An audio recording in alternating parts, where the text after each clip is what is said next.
is the bar that low that is your great day that someone spoke to you? And genuinely, yes. Oh, here, I saved you a tissue of my phlegm. The first year or 2 years is not great. So you want to study medicine. I am so proud of you for committing to this pathway because it takes so much bravery to even admit that you want to go after something so ambitious. It is a very fulfilling and secure career, but at the same time, there is a long list of very negative things that come from going down this path. Here are the ugly, hard truths about studying medicine.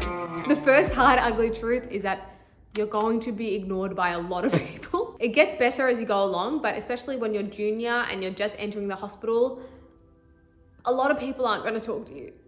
This is really a two-way street because when you're first starting out, you don't know who anyone is, you don't know where anything is, and that really shows in your body language because you can't feel comfortable and confident when you don't know all of the very basic etiquette that goes along with being at the hospital. You're working so hard trying to figure everything out. You're trying to figure out who the consultant is, who the registrar is, who the resident is, what a resident even is. It's a lot to take in. You're also trying to figure out if you're supposed to call people doctor, and if so, what is their name because no one is wearing a name tag. All of that is to say you're not going to be very confident or very good at putting yourself out there for the first year or 18 months of studying medicine. The other side of that coin is that even if you do everything right and you do the best introduction and you try your hardest to integrate yourself into the team, there will just be those teams where they just don't really talk to you. This is especially true of very busy teams because when the team has a lot on their plate, you're the last person on the totem pole. So you might be lucky that you get to ask one question on the ward round because there's just that much work to do that there's not time to spend getting to know you or teaching the medical student because there's more important things for everyone to worry about. You do get accustomed to this dynamic and this treatment. And I remember I ran home once elated and I ran through the door and I was telling my partner, I had a great day today. The team spoke to me. It was wonderful. And he just looked at me like, oh my God, are you okay? Is the bar that low that is your great day that someone spoke to you? And genuinely, yes. Now that I'm in final year, it's a lot better because I'm so much better at introducing myself. And at the same time, the team generally respects you a lot more because they know that you're pretty much graduated. All of your theoretical knowledge is basically there and you're almost a doctor anyway. So they also tell you a lot more, they include you a lot more, and they speak to you like you're an equal, and it's really nice. The first year or 2 years is not great. Also, hello, my name is Ashima and I'm a final year medical student from Australia. I started this channel a few years ago because I actually got kicked out of university, and then a few years after that I managed to get accepted into a medical degree at Australia's #1 university. So in the world of Instagram and social media where everything looks so perfect all of the time, I thought my story was an imperfect story that was worth sharing. So subscribe to my channel if you want to feel good about dreaming big, irrespective of how you've performed in the past. Following on from that, the next ugly truth is that you're going to be standing around a lot.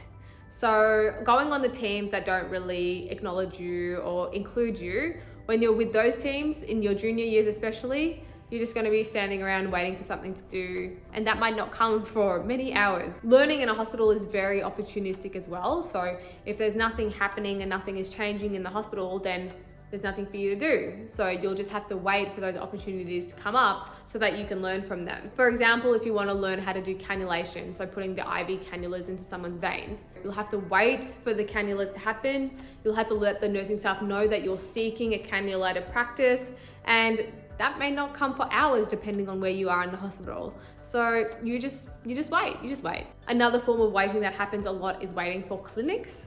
So your timetable will say a time that the clinic starts, but often that clinic doesn't start at that time and no one tells you it's changed or when it is starting. So you just wait, you just wait. Sometimes you wait for 2 hours, sometimes you wait for 30 minutes. It can be random, so you don't want to leave either because the consultant might just rock up as you're leaving. But I did spend a lot of time just waiting. And lastly, you spend a lot of time waiting for patients. So in your first few years of being at the hospital, your main goal is to talk to patients and take histories from them so you can learn how to take a history well. Until you learn how a hospital works and how the timings of a hospital work, you will stuff it up a lot. So now I know that later in the day is not a great time to talk to patients because they'll often be off going to allied health appointments or having lunch or visiting their family. But you just don't know these things when you're first starting out.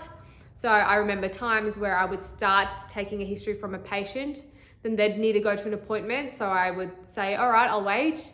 And then they'll come back and then they have another appointment. And then at this point, I've spent like 3 hours just waiting for the patient. Where the waiting gets the most old though is when you have exams coming up, because on the one hand, you've got all this stuff that you need to study for and you're a bit stressed out because you need to go and study, but then you're also just standing around doing nothing. And that inner turmoil of thinking about all of the things that you need to be doing while standing around doing absolutely nothing, that can be really irksome. The next hard, ugly truth is that it's a very competitive environment, and this can lead to some interesting behaviors. It's not that I didn't know that it was going to be competitive, but some behaviors that I experienced left me feeling a bit sad or a bit bad.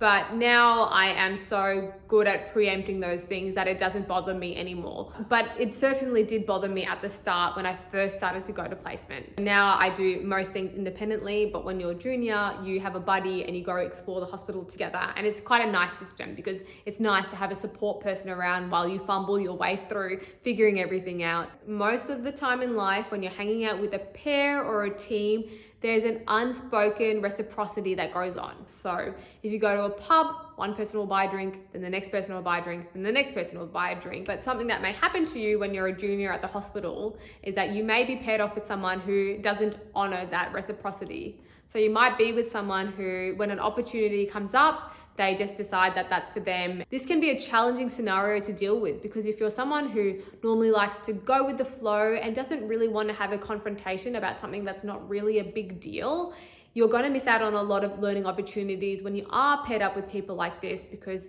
they're going to take all of the opportunities and then you're not going to be able to learn the things that you need to learn to succeed and graduate. The first few times this happened, I never said anything, and then later I would feel a bit sad that that had happened and I felt like I'd wasted my day because I didn't get to do some of the learning activities that had come up for the day. Now that I've been in the course for many years, it doesn't bother me anymore. So if I notice those things are about to happen, I will just speak up and say, hey, I didn't get to have a go, so I would like a go this time. And I feel comfortable doing that now because I know it's something that happens commonly. But at the start, when that first started to happen, it was hard to deal with. Another face of this competitiveness that is quite difficult to deal with, and that crops up especially around stressful times. So most recently for me, this was during our job application time, is that there'll always be some people who are very comfortable talking about their achievements to you, and at the end of the conversation, you can end up feeling really depleted and like you are a pile of garbage because you haven't done all of these things that everyone else is talking about doing. I tend to avoid common areas when it is a stressful time because I know that being stressed brings out these sorts of traits in people, so I just try to stay away from it so I can preserve my sanity.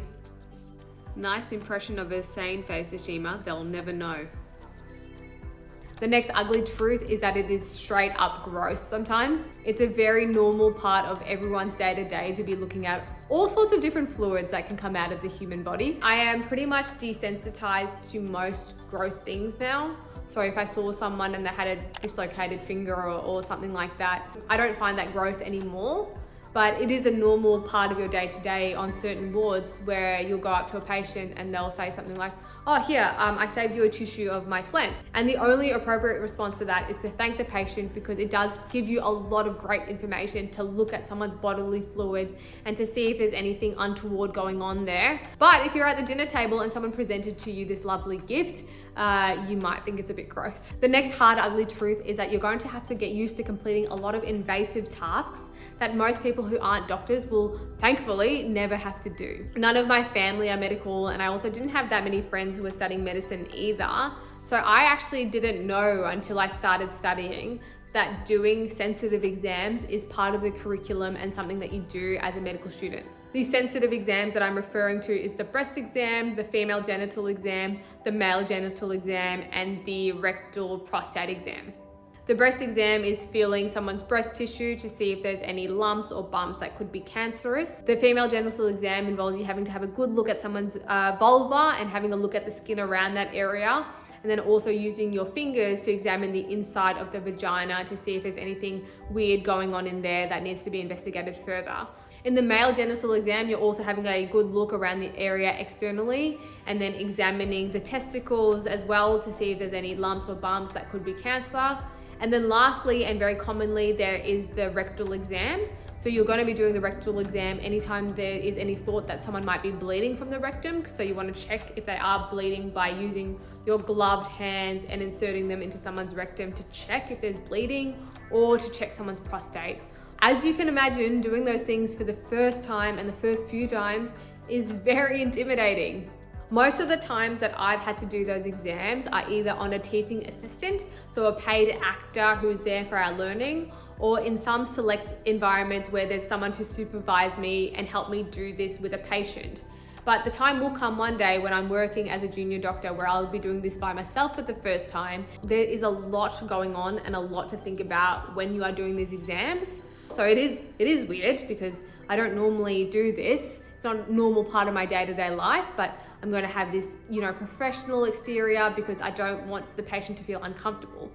Meanwhile, you're feeling very uncomfortable because you're about to do this thing that you're quite scared of doing, and it's just like a breeding ground for being a bit stressed out. I would say that with the exposure that I've had so far with people supervising me and on teaching assistants, I still have a level of hesitation doing these exams because I just haven't done them enough to desensitize myself to them just yet.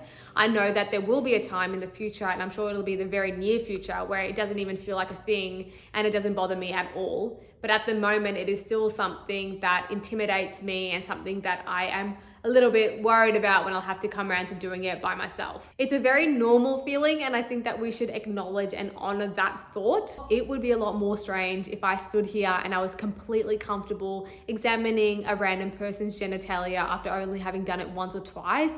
I think it takes a few more rounds to get used to it and get over that fear, and that hasn't come for me just yet. Another thing that makes a sensitive exam very tricky is that there are certain words that you shouldn't say, but they're normal words as part of your normal vocabulary.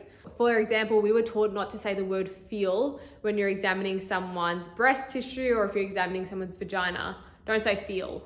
And feel is such a normal part of my vocabulary. It takes a lot of my brain power to not say that when I'm doing an exam that involves me touching someone. The next hard, ugly truth is one that makes me the most sad, but you will lose touch of a lot of your friends from outside of medicine. I think my year level got whacked with this twice as hard because we were studying medicine in the pandemic. So obviously it was harder to keep your relationships strong during the pandemic, and then studying med at the same time just made it really, really hard to stay in touch with people that I really cared about. During undergrad and during high school, I had a lot of friends and I had a lot of time to devote to nurturing those friendships because I wasn't working, I wasn't really studying. So I had heaps of time to invest into my friendships. I distinctly remember when I was in undergrad talking to a friend of mine who was studying medicine, and they said something about me being one of their closest friends. And while I really liked this person and I enjoyed spending time with them, I was a bit taken aback by that comment because I didn't perceive them as someone who was a very close friend of mine because I didn't see them as frequently as I saw some of my other friends.